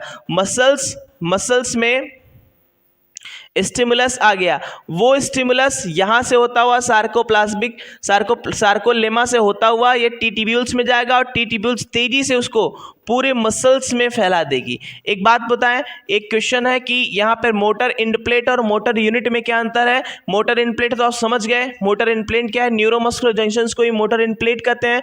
तो मोटर यूनिट क्या है, बात कर लें, मोटर यूनिट क्या है, तो मोटर यूनिट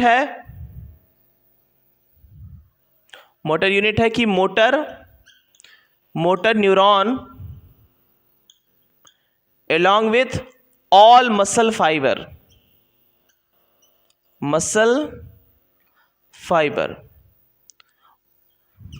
एक मोटर न्यूरॉन मसल फाइबर पर पूरी तरह मसल फाइबर पे अपना एक्शन पोटेंशियल जनरेट कर भेज सकता है। तो एक मोटर न्यूरॉन से पूरे मसल फाइबर अटैच है, इसी को क्या बोलते हैं, मोटर यूनिट, है ना। क्या बोलेंगे इसी को? Motor unit. चलिए अब आगे बात करते हैं। जैसी एक्शन पोटेंशियल पूरे सार्कोप्लाज्म में फैला तो ये सार्कोप्लाज्मिक रेटिकुलम जो है वो स्टिमुलेट हो जाएगा। क्या स्टिमुलेट हो गया? सार्कोप्लाज्मिक रेटिकुलम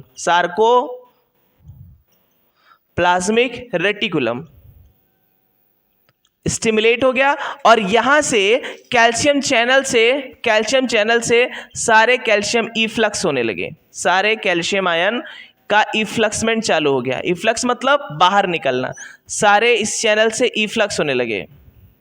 Ca+ कैल्शियम, ठीक है, सारे कैल्शियम उस सार्कोप्लाज्मिक रेटिकुलम से बाहर आने लगे। जब ये बाहर आना स्टार्ट कर दिए तब हुआ क्या कि मसल्स में कैल्शियम आयन भर गया। अब हमको पता है कि यहीं पर पैरेलली अरेंज मायोफिलामेंट होते हैं जिनमें थिन फिलामेंट एक्टिन और थिक फिलामेंट मायोसिन पाए जाते हैं। यहीं पर जो अभी हमने पढ़ा था एक्टिन फिलामेंट, जो कि ऐसे एफ एक्टिन से बना हुआ है, ऐसे हेलिकल स्ट्रक्चर में, है ना। उसमें हमने क्या देखा था? उसमें हमने ये देखा था कि वहाँ पर कुछ पट्टियाँ होती हैं। ये हो गया एफ एक्टिन, इसके ऊपर जो पट्टी है वो ट्रोपोमायोसिन, और उसके ऊपर 3 डॉट पाए जाते थे, है ना, जिसको बोला था ट्रोपोनिन, है ना। क्या बोलते थे? ट्रोपोनिन उसको मास्क करके रखा है। जैसे ही कैल्शियम आयन फ्री हुआ, कैल्शियम जा करके उससे अटैच किया, है ना, कैल्शियम साइड ट्रोपोनिन के कैल्शियम साइड से अटैच किया और ट्रोपोमायोसिन वहां से स्लाइड कर गया, जिसकी वजह से वो साइट एक्सपोज हो गया। कौन सी साइट? एक्टिन पर मायोसिन बाइंडिंग साइट एक्सपोज हो गया। और जो यहाँ पर हमने पढ़ा था मेरोमायोसिन का जो हेड था, ग्लोबुलर हेड था, जिसमें लगे हुए थे क्या? जिसमें था मायोसिन बाइंडिंग साइट जो था उसने क्या किया? वो तुरंत एक्टिन को अटैच कर लिया और अटैच करके उसको ए बैंड की तरफ स्लाइड कर दिया। जैसे ही वो ए बैंड की तरफ स्लाइड किया, मसल कॉन्ट्रैक्ट हो गई, है ना। जैसे ही वो ए बैंड की तरफ स्लाइड किया, मसल कॉन्ट्रैक्ट हो गई। फिर से एक रिकॉल कर लेते हैं कि यहाँ पर एक मोटर न्यूरॉन आया है। मोटर न्यूरॉन का ये वाला पार्ट जिसे बोला गया क्या? Synaptic terminal. इसके अंदर पाया जा रहा है सिनेप्टिक वेसिकल्स, और इस सिनेप्टिक वेसिकल्स में है न्यूरोट्रांसमीटर कौन सा? Acetyl choline. वैसे तो बहुत सारे होते हैं, है ना, बहुत सारे होते हैं, लेकिन जो एनसीईआरटी कर रही है वो है एसिटाइल कोलिन। जैसे ही कोई एक्शन पोटेंशियल यहाँ पर आया और कैल्शियम आयन इन्फ्लक्स हुआ, तो कैल्शियम आयन वेसिकल से बाइंड होकर के उसको इस मेम्ब्रेन की तरफ लाएगा, प्री सिनेप्टिक मेम्ब्रेन की तरफ लाएगा, और ला करके यहाँ पर एसिटाइल कोलिन को इस एनएमजे में, न्यूरल मस्कुलर जंक्शन में रिलीज कर दिया। और जैसे ये रिलीज हुआ तो यहाँ पर इस मसल फाइबर में बहुत सारे एसीएच रिसेप्टर लगे हुए हैं। वो रिसेप्टर उस एसिटाइल कोलिन रिसेप्टर ने एसिटाइल कोलिन को रिसेप्ट किया। जैसे ही उसने अंदर लिया, वो सारा स्टिमुलस सार्कोलेमा से होता हुआ टी ट्यूबुल के पास पहुंचा, और वो टी ट्यूबुल पूरे मसल्स में उसको प्रोपोगेट करा दिया। उस स्टिमुलस को पूरे मसल्स में प्रोपोगेट करा दिया। जब पूरे मसल्स में प्रोपोगेट हो गए वो लोग, तो तुरंत सार्कोप्लाज्मिक रेटिकुलम स्टिमुलेट हुआ, और सार्कोप्लाज्मिक रेटिकुलम स्टिमुलेट होते ही ये इफ्लक्स किया, मतलब अपने अंदर से आउट किया क्या? Calcium ion. जब बहुत सारे कैल्शियम आयन बहुत सारे कैल्शियम आयन सार्कोप्लाज्मिक रेटिकुलम से निकले, तो वो आगे किसमें? सार्कोप्लाज्म में। और सार्कोप्लाज्म में आते ही उसने किस पर बाइंड कर दिया? ट्रोपोनिन के कैल्शियम वाले साइड पर, और कैल्शियम वाले साइड पर वो जाकर के उससे अटैच हो गया, और अटैच होने के बाद वो ट्रोपोमायोसिन को वहां से स्लाइड करा दिया, और एक्टिन के ऊपर एक्टिव साइट एक्सपोज हो गई। और जैसी ही साइट एक्सपोज हुई, उसी के नीचे मायोसिन का मेरोमायोसिन था, वो उसका हेड जाकर के जो था एक्टिन बाइंडिंग साइट, वो जाकर के मायोसिन से अटैच हो गया, और अटैच होने के बाद उसको ए बैंड की तरफ स्लाइड कर दिया। चलिए, और जैसे ही मायोसिन एक्टिन से अटैच होता है, उसे क्रॉस ब्रिज कहते हैं, है ना, क्रॉस ब्रिज कहते हैं। चलिए, तो ये हमने देखा तो ये स्ट्रक्चर हमने देख लिया। एक बात और बता देते हैं कि जब कभी कोई इंसान मर जाता है ना, तो उस सिचुएशंस को बोलते हैं रिगर मॉर्टिस। उसकी मसल जो होती है वो परमानेंटली कॉन्ट्रैक्ट कर जाती है, परमानेंटली कॉन्ट्रैक्ट कर जाएगी और दूसरा एटीपी तो उसको मिलेगा नहीं, जिसकी वजह से वो मसल कॉन्ट्रैक्ट की कॉन्ट्रैक्ट रहती है। और किसी कोई मर गया, उसका हाथ टेढ़ा है तो टेढ़ा ही टेढ़ा रहेगा, ठीक है। इस सिचुएशंस को बोलते हैं रिगर मॉर्टिस, ठीक है, रिगर मॉर्टिस। तो स्टार्ट करते हैं इसके सीक्वेंस वाइज। तो let's we are talk about step of muscle contraction. तो हमने देख लिया था एक्शन पोटेंशियल कैसे आया एक मसल फाइबर में, सार्कोप्लाज्म में कैसे सार्कोप्लाज्मिक रेटिकुलम ने कैल्शियम एंड इफ्लक्स किया, कैसे प्रोपोगेट हुआ स्टिमुलस, और कैसे कैसे क्या क्या हुआ उसमें, उसको हम स्टेप वाइज में देखते हैं, जिसे बोलते हैं स्टेप ऑफ मसल कॉन्ट्रैक्शन। सबसे पहले क्या हुआ था इसमें, है ना, इजीली समझेंगे, एकदम इजीली, सीक्वेंस वाइज आपने समझ ही लिया है, अब उसी को सेंटेंस में समझ लेते हैं, है ना, कि बोर्ड के लिए सेंटेंस तो जरूरी है, ठीक है। तो स्टेप ऑफ मसल कॉन्ट्रैक्शन, सबसे पहले सिग्नल आया कहाँ पर, सबसे पहले सिग्नल आया सीएनएस थे मोटर न्यूरॉन में, signal send by the CNS through motor neuron के थ्रू सिग्नल आया, सीएनएस का सिग्नल मोटर न्यूरॉन के थ्रू मसल्स में आया, और जैसे ही आया मोटर न्यूरॉन, तो मोटर न्यूरॉन सार्कोलेमा के साथ मिल करके एनएमजे बना रहा था, तो ठीक है। फिर एक्शन पोटेंशियल एक्सॉन टर्मिनल पे आया, जैसे ही आया तो ईसीएफ से, मतलब एक्स्ट्रा सेलुलर फ्लूइड से कैल्शियम आयन इन्फ्लक्स हो गया, और कैल्शियम आयन इन्फ्लक्स होते ही कैल्शियम आयन के साथ सिनेप्टिक वेसिकल बाइंड करके स्टिमुलेट होकर के कहाँ पे चले आया, प्री सिनेप्टिक मेम्ब्रेन के पास, वहां पर आकर ब्रस्ट कर गया, लीडिंग टू ब्रस्ट, और सिनेप्टिक वेसिकल से रिलीज हुए बहुत सारे क्या रिलीज हुए, न्यूरोट्रांसमीटर एसिटाइल कोलिन, है ना, एसिटाइल कोलिन सिनेप्टिक क्लेफ्ट, मतलब न्यूरल मस्कुलर जंक्शन के बीच में जो सिनेप्टिक क्लेफ्ट था उसमें रिलीज हुए, उसमें एसिटाइल कोलिन रिलीज हुए, और वहीं पर उसी पर मसल फाइबर के सार्कोलेमा में, ठीक है, मसल फाइबर के प्लाज्मा मेम्ब्रेन सार्कोलेमा में एसीएच रिसेप्टर थे, उन एसीएच रिसेप्टर ने उसको रिसीव किया। ACH receptor present on sarcolemma receive the stimulus leading to action potential generate complete muscle fibre. जैसे ही मसल फाइबर के सार्कोलेमा ने उस एक्शन पोटेंशियल को ACH रिसेप्टर से रिसीव किया, रिसीव करते ही सारा एक्शन पोटेंशियल उसके मसल फाइबर में जनरेट हो गया। अब क्या हुआ, सार्कोप्लाज्मिक रेटिकुलम, उस मसल फाइबर के अंदर जो सार्कोप्लाज्मिक रेटिकुलम थे वो स्टिमुलेट हो गए, और उन्होंने कैल्शियम आयन रिलीज करना स्टार्ट किया कि कहां पर, सार्कोप्लाज्म में, और सार्कोप्लाज्म में कैल्शियम आयन रिलीज करते ही सारे कैल्शियम आयन बाइंड हो गए किससे, ट्रोपोनिन सी से, ट्रोपोनिन सी में से बाइंड करते हुए ही उसका ट्रोपोमायोसिन वहां से अनमास्किंग हो गया, जिसकी वजह से एक्टिन पर कॉन्फिगरेशनल चेंजेस आया और एक्टिन अनमास्क हो गई। तो unmasking of active site actin की एक्टिव साइट एक्सपोज हो गई, या बोल सकते हैं unmasking of myosin binding site takes place. अब क्या होगा, अब मायोसिन हेड के पास, जहां पर मायोसिन हेड के पास दो थे, एक था एक्टिन बाइंडिंग साइट और एक था एटीपीज बाइंडिंग साइट। तो क्या हुआ, myosin head does ATPs activity, तो मायोसिन के पास एटीपीज एक्टिविटी चलेगी, जहां पर एडीपी और एक फॉस्फेट में टूटेगा, और using this energy actin is ready to bind with myosin and form the cross bridge and pull toward the A band। ठीक है, तो समझ में आया। तो ये 10 पॉइंट थे जिसमें हमने पढ़ा कि स्टेप ऑफ मसल कॉन्ट्रैक्शन क्या होती है, मसल कॉन्ट्रैक्शन कैसे कैसे होगी, स्टिमुलस कैसे आया, कैसे क्या हुआ, कैसे क्या, ठीक है। सीएनएस से मोटर न्यूरॉन से मोटर एंड प्लेट, फिर उसके बाद यहाँ से सिनेप्टिक वेसिकल्स में कैल्शियम इन्फ्लक्स हुआ, कैल्शियम इन्फ्लक्स होते ही वेसिकल ब्रस्ट कर गए, और सारा न्यूरोट्रांसमीटर सिनेप्टिक क्लेफ्ट में आ गया, एनएमजे में आ गया, और वहाँ से ACH रिसेप्टर ने उसको रिसीव करके पूरे मसल्स में प्रोपोगेट करा दिया। जैसे ही मसल फाइबर में प्रोपोगेट हुआ, तुरंत सार्कोप्लाज्मिक रेटिकुलम एक्टिवेट हो गया, स्टिमुलेट हो गया, और वहाँ से वो इफ्लक्स करने लगा कैल्शियम का, और कैल्शियम पूरे सार्कोप्लाज्म में फैल गए, और सारे कैल्शियम ने क्या किया, ट्रोपोनिन सी पर जाकर अटैच कर दिया और एक्टिव साइट को एक्सपोज कर दिया।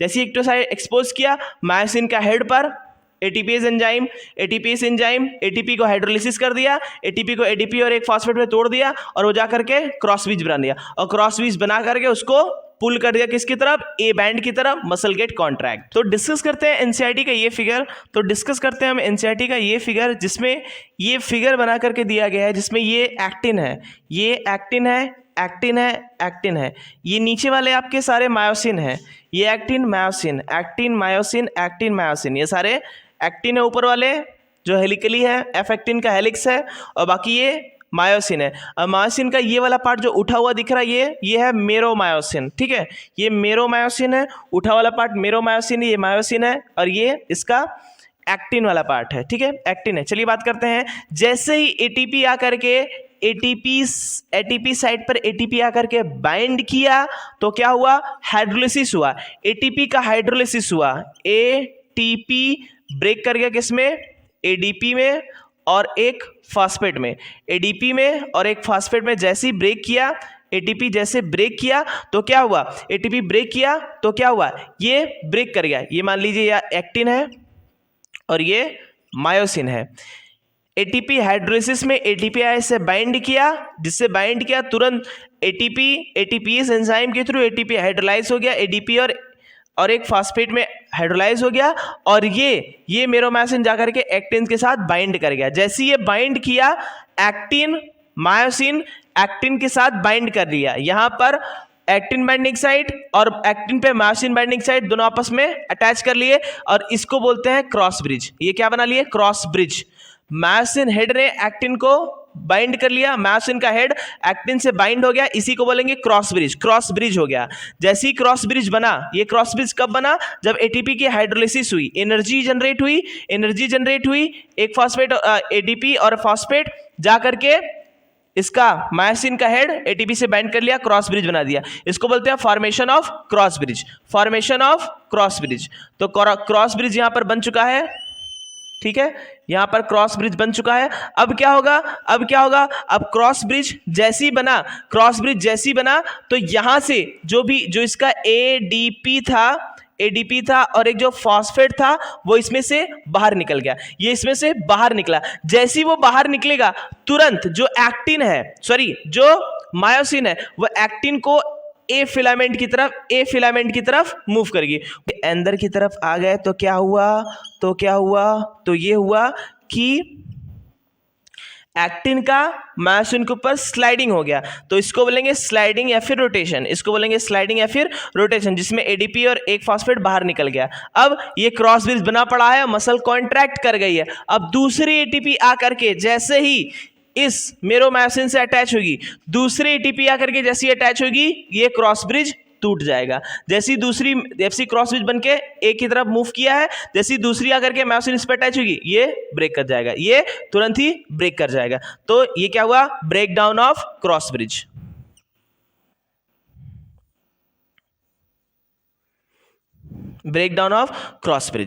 और उसके बाद जैसी क्रॉस ब्रिज इसका ब्रेकडाउन हो गया, अब जैसे फिर से इसका एटीपी का हाइड्रोलिसिस होगा, एडीपी और एक फास्फेट में, ये फिर से क्या होगा, एटीपी और फास्फेट रिलीज होगा, तुरंत जाकर के इससे एटीपी हाइड्रोलिसिस के बाद तुरंत क्रॉस ब्रिज बना लेगी। क्रॉस ब्रिज बनाने के बाद एटीपी और एक फास्फेट रिलीज कर देगी, और फिर वो ए बैंड की तरफ स्लाइड कर जाएगा, ए बैंड की तरफ स्लाइड कर गया, स्लाइडिंग और रोटेशन हुआ, और दोबारा से एटीपी आया और फिर ये जो क्रॉस ब्रिज था ब्रेक कर गया। तो ये रोटेशन चलती रहती।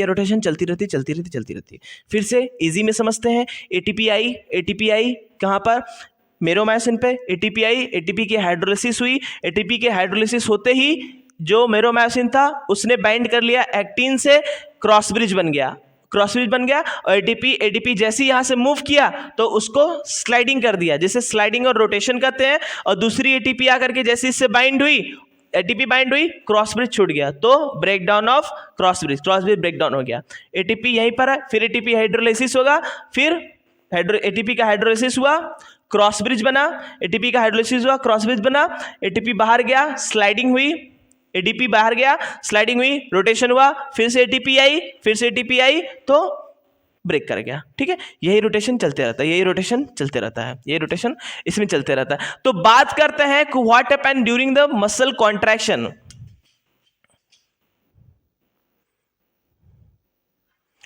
कि मसल फाइबर पे जो फिलामेंट्स हैं, जो जोन्स हैं, उन पे क्या पड़ेगा, effect of muscle contraction, effects of muscle contraction, effects of muscle contraction. जैसे ही मसल कॉन्ट्रैक्ट करेगी, मसल कॉन्ट्रैक्ट की, तो क्या कम हो गया, क्या कम हो गया, सार्कोमियर, सार्कोमियर कम कर गया, कम हो गया, सार्कोमियर डिक्रीज हो गया। क्यों डिक्रीज हुआ? क्योंकि दोनों जेड लाइन जो थे वो स्लाइड किए, एक ही तरफ स्लाइड किया एक्टिन, तो जेड लाइन के साथ ही चिपका हुआ था, वो कम हुआ, तो जेड लाइन पास में आई, सार्कोमियर कम हो गया। Because sarcomere the distance between two successive Z line, तो सार्कोमियर कम हो गया। और क्या कम हुआ?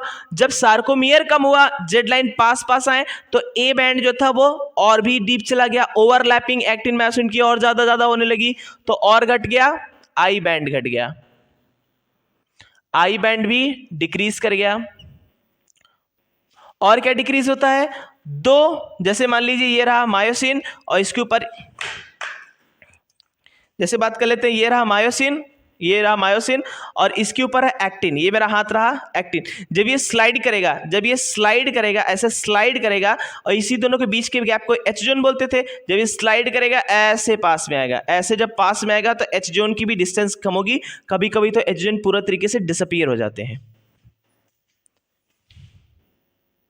एच जोन, हैंसन जोन जो है वो घट जाएगी, एच जोन जो है वो घट जाएगी। तो सार्कोमियर, आई बैंड और H zone are decrease during the muscle contraction which was remaining unchange. जो अनचेंज है, जो मसल कॉन्ट्रैक्शन के बाद भी नहीं चेंज होगा, वो क्या है? वो है मा, MAA, है ना, मा तो मा है कि नहीं? वो चेंज होते ही नहीं। मा मतलब दो चीजें इसमें, मा मतलब मायोसिन, लेंथ ऑफ मायोसिन,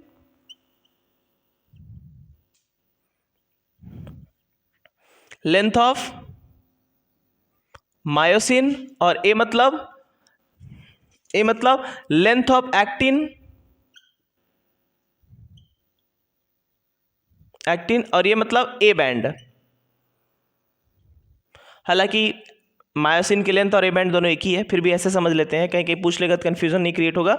तो length of myosin, length of actin और ए बैंड रिमेन अनचेंज होते हैं। चेंज क्या होंगे? सार्कोमियर की लेंथ घट जाएगी, आई बैंड घट जाएगा और एच जोन घट जाएगा during the muscle contraction which was remaining unchange. ये मा मतलब length of myosin, length of actin और ए बैंड मसल कॉन्ट्रैक्शन के बाद भी वो अनचेंज रहेगी, उसके लेंथ में कोई भी कमी नहीं आएगी। तो एक बार शॉर्ट रिवीजन कर लेते हैं, डिस्कस कर लेते हैं। तो हमने क्या देखा था? हम लोगों ने पहले क्या देखा था? हम मसल हायरार्की देखा, फिर क्या देखा? मसल हायरार्की, मसल फाइबर के अंदर क्या क्या कंटेंट थे, फिर क्या देखा हमने? हम लोगों ने देखा different type of protein, contractile protein, regulatory protein और स्ट्रक्चरल प्रोटीन देखा। फिर उसके बाद देखा हम लोगों ने एक मायोफैब्रिल के अंदर कैसे ए बैंड और एच बैंड, कि कैसे हमारा A band, H band, Z line, M line, है ना, ये सब कैसे कहाँ कहाँ सिचुएटेड है, कहाँ पे एक्टिन है, कहाँ पे मायोसिन है ना, ये सब कहाँ कहाँ पर सिचुएटेड है, कौन सा डार्क बैंड बना रहा है, कौन सा लाइट बैंड बना रहा है, ठीक है। इन सब के बारे में हम लोगों ने डिस्कस कर दिया था। और एट लास्ट हमने देखा था कि muscle contraction, mechanism of muscle contraction, जिसे स्लाइडिंग फिलामेंट थ्योरी कहते हैं, और जिसे HF हेक्सले और AE हेक्सले ने दिया था। स्लाइडिंग फिलामेंट मतलब actin filament slide over the myosin filament, ये देखा। फिर उसके बाद हम लोगों ने देखा step of muscle contraction, step of muscle contractions के बाद हम लोगों ने ये देखा, ये एक साइकिल थी जिसमें एक्टिन के ऊपर मायोसिन कैसे कैसे स्लाइड करेगा। हाइड्रोलिसिस हुआ, ATP का हाइड्रोलिसिस हुआ, उसके बाद फॉर्मेशन ऑफ क्रॉस ब्रिज हुआ, फिर स्लाइडिंग हुई, रोटेशन हुआ, फिर ब्रेकडाउन हुआ, और फिर दूसरी ATP आई, उसको हाइड्रोलिसिस हुआ, क्रॉस ब्रिज बना, और वो ATPs यहाँ से आउट हुए, स्लाइड किया, है ना, एक्टिन मायोसिन के ऊपर स्लाइड किया, दूसरी ATP आई तो ये फिर से ब्रेक कर गया, ठीक है। ये साइकिल चलता रहेगा। और during the muscle contraction sarcomere decrease कर जाएगा, आई बैंड डिक्रीज कर जाएगा, एच जोन डिक्रीज कर जाएगा, जो रिमेन अनचेंज होगा वो क्या होगा? मा मतलब लेंथ ऑफ मायोसिन और लेंथ ऑफ एक्टिन और लेंथ ऑफ ए बैंड, ठीक है, ये रिमेन अनचेंज होंगी। तो I hope you are understanding very well. तो thank you mentor. I am waiting for your feedback. That's all. Good night.